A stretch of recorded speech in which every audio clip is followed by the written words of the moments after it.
त्या कोट्यवधी तीर्थांना निमंत्रण दिलं. चला या इथं अलंकापूरला इंद्रायणीत मिळा असं नामदेव महाराजांनी लिहून ठेवलंय. देव म्हणे यमुना नर्मदा त्रिवेणी भागीरथी त्रिविदा गंगा कृष्णा तुंगभद्रा इंद्रायणी स मिळावे. विठाला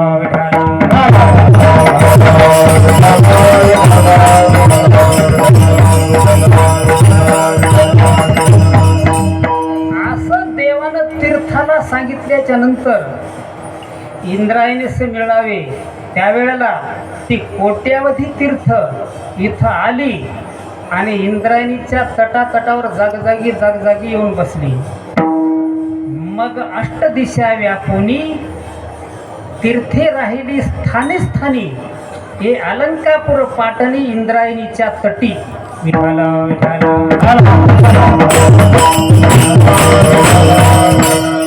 आणि म्हणून या तीर्थात स्नान केल्याच्या नंतर कोट्यावधी तीर्थात स्नान केल्याचं पुण्य मिळतं आणि हरी आणि हर प्रसन्न होतात. आणि म्हणून तुम्ही सर्व मंडळी घरचे कामधंदे सोडून हरभरे सगळे आळ्यानं खाल्ले तरी पण सगळं सोडून तुम्ही इथं आलात. अतिशय प्रेमानं या इंद्रायणी मातेच्या कुशीत थांबता स्नान करता. खरोखर तुम्ही भाग्यवान आहात मंडळी. आणि सर्वच मंडळी या ठिकाणी जमले आहेत. हिंगोली जिल्हा, परभणी, वाशिम, बुलढाणा सगळ्या जिल्ह्यातली मंडळी लक्षात ठेवा. कारण महाराजांचं सगळीकडेच प्रेम होतं आणि महाराजांच्या वरती प्रेम करणारी मंडळी सगळ्याच जिल्ह्यात होती. सगळीच मंडळी या ठिकाणी आली. तुम्ही आम्ही तर सामान्य आलोच, पुरुष माता भगिनी सर्व पाहुणे मंडळी सगळे. पण या ठिकाणी विशेष करून महाराजांच्या प्रेमामुळं मोठे मोठे कीर्तनकार मंडळी, महाराज मंडळी, गुणवान मंडळी आणि चारित्र्यवान मंडळी या ठिकाणी हजर आहेत. त्यामध्ये आम्ही ज्यांना आदराचं स्थान देतो आमच्या जीवनामध्ये ते आमचे बंधू महाराज इटोलीकर ते या ठिकाणी हजर आहेत. त्याचप्रमाणे आमचे तुकारामजी दराडे असतील, आमचे किसनराव पाटील असतील आणि आता सगळीच कोणाकोणाचे नाव घेत की नाही. आणि त्यामध्ये विशेष करून आपण पहिल्यापासून जे ठाकूर महाराजांना गुरुघराणा समजतो ते ठिकाणी इंद्रायणीच्या तटावर आणि नंतर भगवान विष्णूनं व्यास आणि वाल्मिक बोलावून घेतले. त्यावेळेला व्यासाने देखील सांगितलं भगवंताला हे तीर्थ कोणतं आहे. या ठिकाणी ब्रह्मदेवानं, इंद्रानं, विष्णूनं, शंकरानं तप केलं या ठिकाणी. आणि इतकंच नाही मंडळी, आपण आता म्हणतो की नाही पृथ्वी शेषाच्या माथ्यावर आहे, तो शेष नेमका कुठे आहे तर या आळंदीच्या खाली लक्षात ठेवा असं नामदेव महाराजांनी लिहून ठेवलंय. ब्रह्मा विष्णू इंद्र तप आणि योगेश्वर उमप पाताळी शेष समीप याज खालता असे. विठाला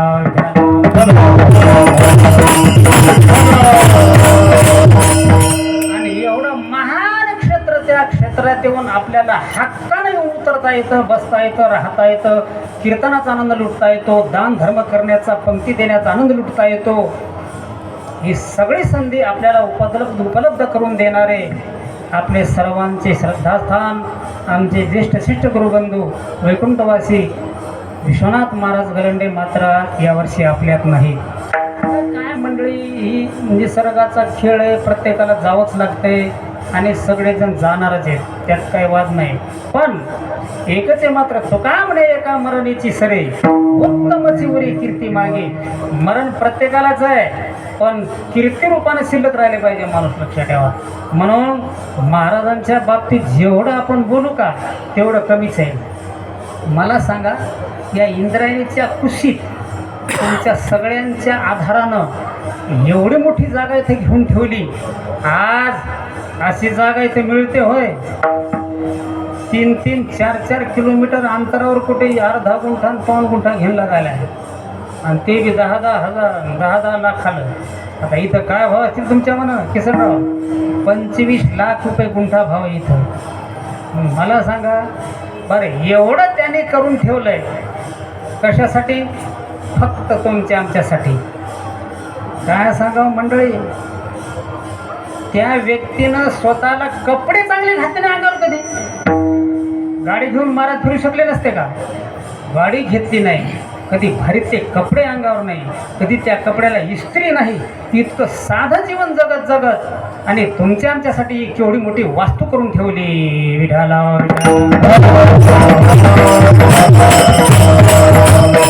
आणि विशेष कार्य आपल्या हिंगोली जिल्ह्याचं सांगू का? नामदेव महाराज आणि ज्ञानेश्वर महाराज जोडीचे संत आहेत, तुलनेनं बरोबरचे आहेत. पण आळंदीत नामदेव महाराजाचं मंदिर होतं का? ते कोण बांधलंय? हिंगोली जिल्ह्यानंच बांधलंय. परमपूज्य वैकुंठवासी माधव महाराज मगर यांनी बांधलंय.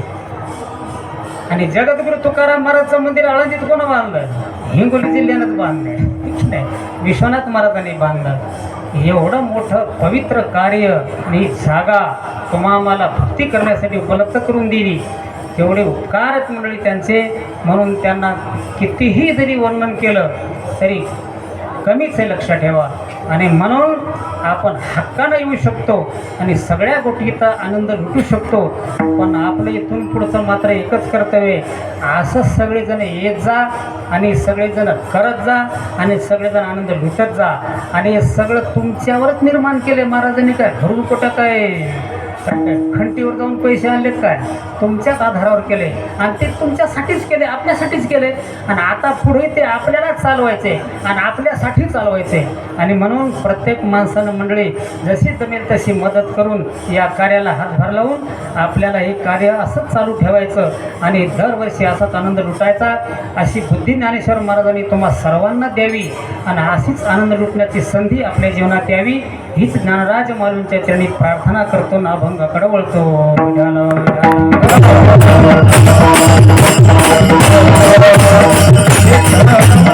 आले संत पाय ठेविती मस्तकी, एही उभयलोकी सरता केलो. तुकाराम महाराजांनी या अभंगातून भगवान परमात्म्याच्या समोर एक आपली बाजू मांडली. काय? भगवान परमात्म्याच्या समोर उभा राहून तुकाराम महाराज म्हणतात, देवा संत आपणहून माझ्या घरी आले आणि माझ्यावर कृपा केली, त्यानंतर माझ्या जीवनात काय बदल झाला तो परिहार तुकाराम महाराजांनी देवाच्या समोर मांडलाय.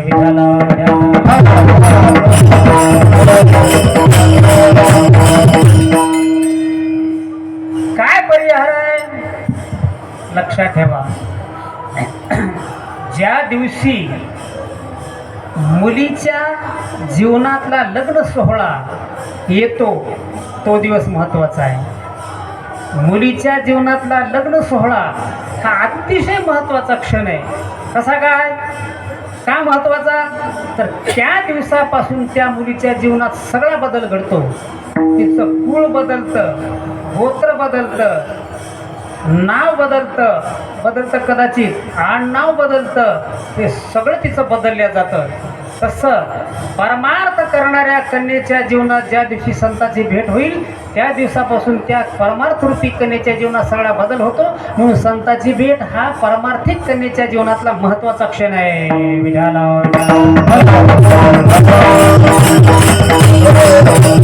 म्हणजे संत भेटल्याशिवाय जीवनात बदल होत नाही, नव्हे जीवनाचं परिवर्तन होत नाही. आपल्या भाषेत सांगायचं म्हणजे संत भेटल्याशिवाय उद्धारच होत नाही. लक्षात ठेवा. उद्धारासी ठाव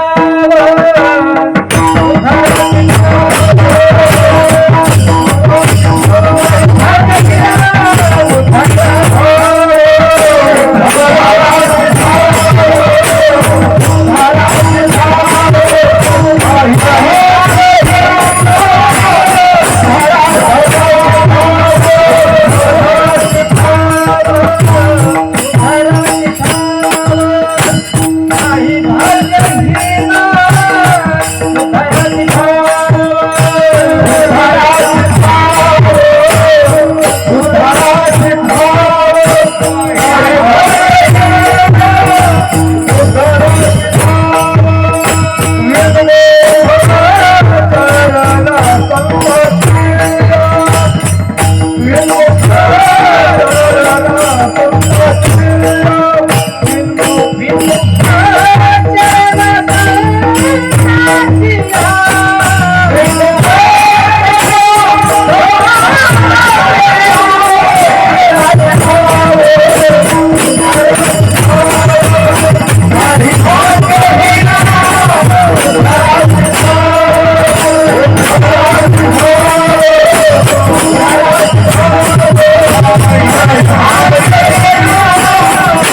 जीवनात उद्धार होण्यासाठी संताशिवाय पर्याय नाही. संताशिवाय पर्याय नाही. दुसऱ्या साधनात पर्याय निघतात. सांगितलं शास्त्राने आपल्याला भक्ती करा, आम्हाला नाही करायची, देव साधना करा, नाही करायची, आत्मानात्म विचार करा, पर्याय निघतात. पण संत भेटीत पर्याय नाही. संताशिवाय पर्यायच नाही. संतच पाहिजे उद्धारासाठी. लक्षात ठेवा. तुम्हाला सांगू का, देवही उद्धार करू शकत नाही. या जीवाचा उद्धार देवही करू शकत नाही. जरी देव छातीला हात लावून म्हणत असला, तेषामहं समुद्धरता, मी त्याचा उद्धार करतो, मला जो शरण आला मी त्याचा उद्धार करतो, असं देव जरी म्हणत असला तरी पण देवही उद्धार करू शकत नाही. देव अनेक ठिकाणी गीतेत बोललाय, मामी वै प्रपद्यन्ते माया मेतांतरंती ते सर्व धर्मान परित्यज्य मामेकं शरणं व्रज. या मला शरण, आणि मला शरण आल्याच्या नंतर मी तुम्हाला मोक्षाला नेतो, उद्धार करतो. पण देवही उद्धार करू शकत नाही, जरी छातीला हात लावून सांगत असला तरी. विठाला विठाला. आता भगवान परमात्मा सर्वत्र व्यापक आहे का नाही? आपल्या सगळ्याला माहिती आहे, हरी हा व्यापक. मग तुम्ही म्हणाल देव तर इथे असेल, आता कुठेही बी. मग तुम्ही म्हणाल देव सर्वत्र व्यापक आहे, देव इथे, मग तुम्ही देवाच्या विरोधात कसं काय बोलायले? देवाला राग येईल ना. लक्षात ठेवा, देवाच्या विरोधात बोलल्यावर देवाला राग येईल, पण संतांचं वर्णन केल्यावर देवाला राग येत नाही. तुम्हाला सांगू का, बुक्क्या हाणणं चांगलं आहे का? बुक्क्या हाणणं चांगलं आहे का? पण एखाद्या माणसाला जर अंग दुखू लागलं, त्याला जर बुक्की हाणली हळूहळू, तर चांगलं आहे का नाही? तसं देवाच्या विरोधात बोलणं चांगलं नाही, पण संताबद्दल जर बोलू लागलं तर मग चांगलंच आहे. देवाला आनंदच होतोय. विठाला.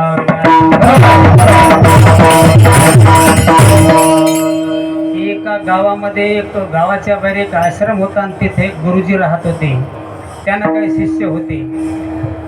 भिक्षा मागून उदरनिर्वाह करायचे, विद्यार्जन करायचे. पण त्या गुरुजीला एक असा विकार होता की कधी मध्ये वात यायचा, वात. आणि तो वात आला की कशानं थांबायचा नाही.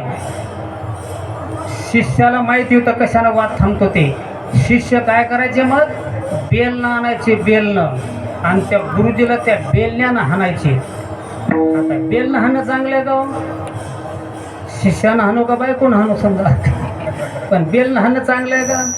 पण तरी पण त्या बेलण्यानं हाणल्यावर त्या गुरुजीला आनंद वाटत होता. तसं देवाच्या विरोधात बोलणं बरं नाही, पण संताबद्दल जर बोललं तर त्याच्यातही देवाला आनंदच आहे. विठाला.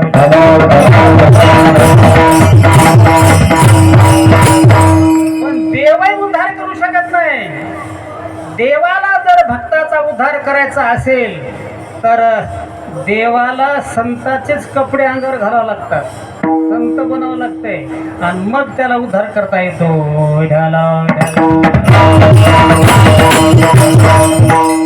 माझ्या विठोबाचा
फक्त संतांचे कपडे घालावे लागतात तेव्हा उद्धार करता येतो.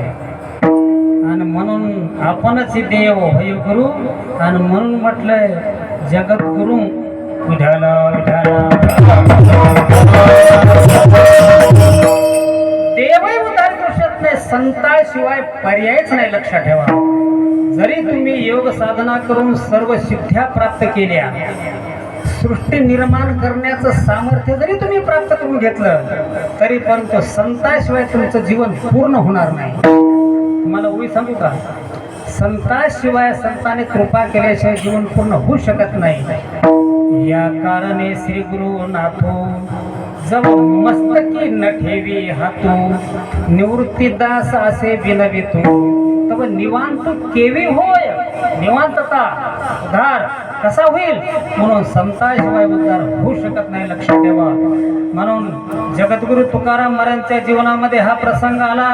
संताची भेट झाली, घरी येऊन कृपा केली आणि संताची भेट झाली. त्या क्षणाला तुकाराम महाराजांनी धन्यता दिली. धन्य काळ संत भेटी, संत दर्शने आला. त्या क्षणाचं कौतुकही केलं तुकाराम महाराजांनी. आणि ज्या दिवशी संतांनी घरी येऊन कृपा केली, ती कृपा प्राप्त झाल्याच्या नंतर तुकाराम महाराज उठले, देवाच्या समोर गेले आणि देवाला म्हणू लागले, अहो देवा, ओ देवा. हॅलो, आवाज येत नाही का? तुकाराम महाराज देवाला बोलू लागले. देव म्हणले, बोला बोला महाराज, आवाज येतोय, बोला बोला. जरा रियल नाही, यात्रेची गर्दी आहे. बरं बोला, येतो आवाज, बोला. बोला म्हटल्यावर देवाने तुकाराम महाराजांनी देवासमोर काय बोलायला सुरुवात केली ते पहिल्या चरणात सांगतात.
देवासमोर गेले तुकाराम महाराजांनी, देवासमोर परिहार देता, देवा आले संत पाय. संत आपण होऊन माझ्या घरी आले आणि माझ्यावर कृपा केली. संत म्हणा, गुरु म्हणा, आपण होऊन माझ्या घरी आले आणि माझ्यावर कृपा केली, ज्ञान दिलं, उद्धार केला. मला सांगा, आपल्या संप्रदायाची नियम कसे आहेत? गुरु शिष्याकडे जात नाही, शिष्याला गुरुकडे जावं लागतंय. पण इथं तुकोबारांतात गुरुच माझ्याकडे आले. ही गंमत आहे, लक्षात ठेवा. तद्विधी प्रणिपातेन परिप्रश्नेने सेवया, या श्लोकाचा मतलब काय? त्या शिष्याला सांगितले, तू गुरुकडे जा, सेवा कर, नंतर तुला ज्ञान प्राप्त होईल. पण इथं तुकोबारांतात गुरुच माझ्याकडे आले. आले संत पाय. अहो, शिष्यालाच गुरुकडे जावं लागतंय, अशीच प्रथा आहे आणि संप्रदायात तसा नियम आहे, तशी प्रमाण आहे. तुम्हाला सांगू, मदालसा नावाच्या राणीनं आपल्या मुलाला काय सांगितलंय? तो गुरुला शरण जाऊन. गुरु नाही तिच्याकडे आले, है ना.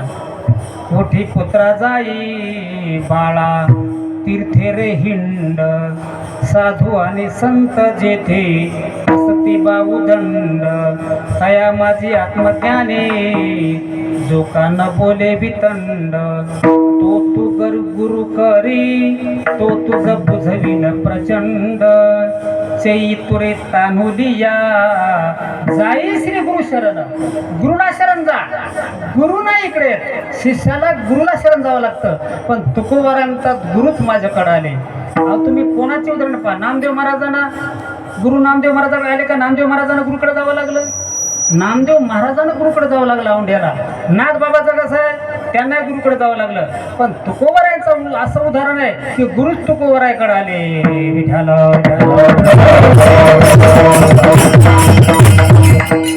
अशी तयारी पाहिजे परमार्थात संत आपण होऊन गुरु आपण होऊन आपल्यावर कृपा करण्यासाठी घरी आले पाहिजे अशी तयारी पाहिजे उमेदवाराची मतदार म्हणले पाहिजे साहेब तुम्हीच उभा राहा अशी तयारी त्यानं करा मतदाराच्या दारात जायचं काम पडून उमेदवाराला उमेदवार म्हटले पाहिजे त्यांना अशी त्यांनी तयारी करावं तसं आपण अशी तयारी करा जीवनात की संत आपण घरी आले पाहिजे गुरु घरी आले पाहिजे आणि आपल्यावर कृपा केली पाहिजे तुकाराम महाराजांच्या जीवनामध्ये हा प्रसंग येऊन ठेपला आहे आणि म्हणून गुरु तुकोबारायकडे आले आणि अशी तयारी तुकाराम महाराजांनी केली होती ऐशी कर्मसाम्य दश्या होय जेथे बिरेशा श्री गुरु आपैसा भेटीची गा विठाला मला सांगा गुरु आपणहून घरी आले तुकाराम महाराज किती भाग्यवान असतील तुकोबाराय भाग्य घेऊनच जन्माला आले होते असे काही काही मंडळी भाग्य घेऊन जन्माला आले ठीक नाही काही ना भाग्य मग मिळवावं लागलं पण काही भाग्य घेऊन जन्माला आले तुकाराम महाराज आणि असा भाग्य घेऊन जन्माला आलेला दुसरा कोण आहे एक अर्जुन आहे त्याला कुठं गुरुकडे जावं लागलं गुरु त्याच्याकडे आले भगवान श्रीकृष्ण परमात्मा इतकंच नाही नुसते आले नाही तो म्हणाल तसं वागले हा ऋषे तरी बुझावीतच आहे की नाही ऋषला तर समजाव झाल्याचा आणि नवल पिसे लागला आहे पार्थाचे देवा है की नाही याला म्हणतात भाग्यवान जसं अर्जुन भाग्यवान तसं तुकाराम महाराज भाग्य घेऊन जन्माला आले होते आणि म्हणून गुरु त्यांच्याकडे आले आणि म्हणून तुकोबाराय म्हणतात आले संत पाय संत होऊन माझ्या घरी आले पण मंडळी एक गंमत आहे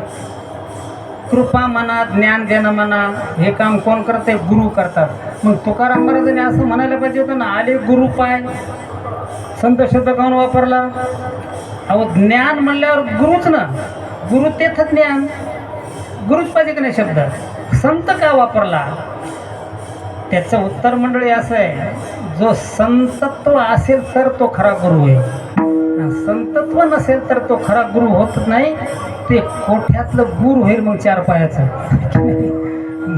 खरा गुरु कोण संतत्व असेल तो आणि संत कोणाला म्हणावं ज्याला सद्वस्तूची प्राप्ती आहे त्याला संत म्हणावं आणि तो संत त्या सद्वस्तूला शिष्याला प्राप्ती करून देतो त्याला म्हणावं संत आणि म्हणून तुकाराम महाराजांनी गुरु शब्द टाळला आणि संत शब्द वापरला आहे विठाला बरं ज्ञान म्हटलं की गुरुच बरोबर की नाही शिष्य गुरु जोडी नवरा बायको जोडी नवरा म्हणलं की बायको बायको म्हणलं की नवरा एक जणाचं लग्न झालं ते म्हणे मी नवरा कोणाचा नवरा मुस्करी दिलं कोणी हे द्वंद्व आहेत की नाही तसा शिष्य गुरु मग आता इथं ज्ञान देणारे गुरुच आहेत आणि तुकाराम महाराज शिष्य आहेत मग गुरुच म्हणायला पाहिजे होतं तुकाराम महाराजांनी गुरु शब्द टाळला बरं ज्ञानेश्वर महाराजांनी पण गुरु शब्द टाळलाय कुठं कुठं लक्षात ठेवा ज्ञान प्राप्त करून द्यायचं म्हटल्यानंतर गुरुच पाहिजे का नाही पण ज्ञानेश्वर महाराजांनी देखील सांगितलंय तुम्हाला ज्ञान प्राप्त करायचंय का तर तुम्ही संतांना शरण जा हे ज्ञान पैगा बरवे जरी मनी आठी आणावे तरी गुरु या भजावे नाही संता या भजावे ज्ञान देणारे गुरु असतात की नाही मग गुरु शब्द वापरायला पाहिजे की नाही मग का बरं या मिळून गुरु शब्द टाळला तर मला वाटतं त्या काळात बरेच माणसं गुरु गुरु म्हणून फिरत असले पाहिजे आणि लोकांना फसवत असले पाहिजे म्हणून तुकाराम महाराजांना या गुरुचा कटाळा आलाय विठाला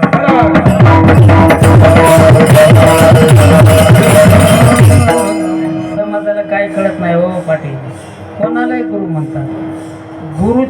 पोटी जन्माला आलेली अवलाद त्याला गुरु म्हणतात. ही परंपरा आहे आपली.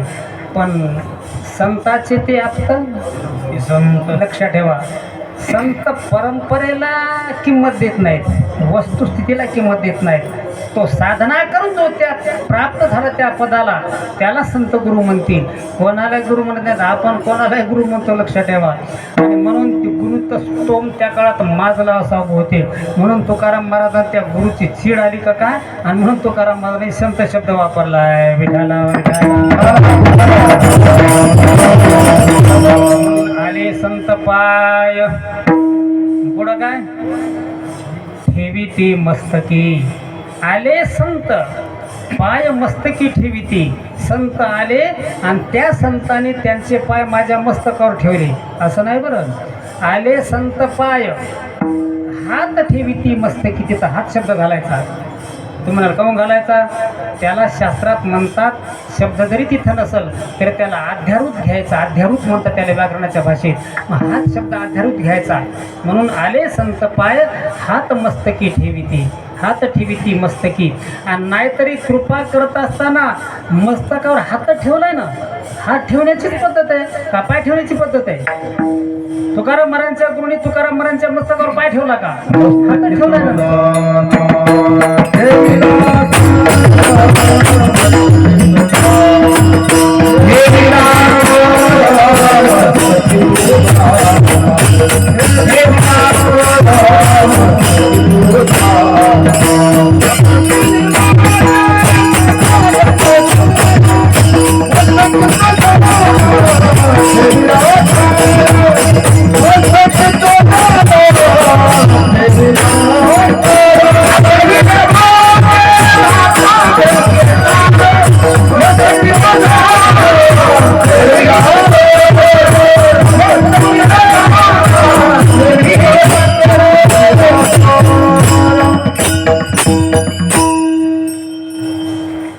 आले संत पाय, संत आले ना. हरिभक्त परायण साईराम महाराज ते आलेले आहेत. महाराजांच्या गावचीच मंडळी लक्षात ठेवा. विठाला विठाला